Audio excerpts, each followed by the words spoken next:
Oi pessoal, boa noite. Eu gostaria de dividir com vocês um momento tão incrível que foi ontem o show do Pixote. O Dodô ficou o tempo todo cantando, olhando pra mim. E eu me emocionei muito.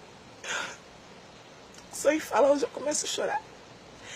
E eu me emocionei muito, sabe? Porque é gratificante você ir pra um show, prestigiar um cantor e você ver o cantor cantando pra você o tempo inteiro.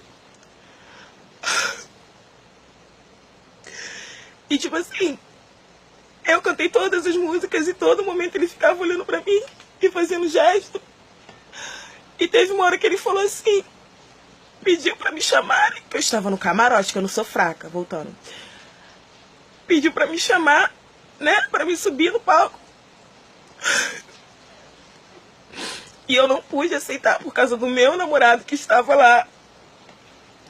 Amor, para de puxar meu cabelo. Ele tá com raiva até agora. Deixa eu ajeitar aqui meu cabelo. Ele tá com raiva até agora porque o Dodô ficou me chamando. E assim, foi difícil pra mim não aceitar porque eu sou super fã do Dodô. Mas também destruir o relacionamento. Destruir um relacionamento assim. Que relacionamento, Anelena? Marilene, não se mete! Marilene, não se mete! Você tá deitada nessa cama sozinha, Anelena? Para de ficar jogando água na cara, Anelena! Por isso que eu discuto com ela, vai acontecer? amor! Daqui a pouco essa tinta que tá na sua sobrancelha vai escorrer, você vai ficar cega, isso aqui é natural, meu amor! Palhaçada, amor, coisa nenhuma. Eu ia estar deitada aqui no quarto. Marilene, me dá licença. Marilene, me dá licença que eu tô conversando. Essa casa também é minha.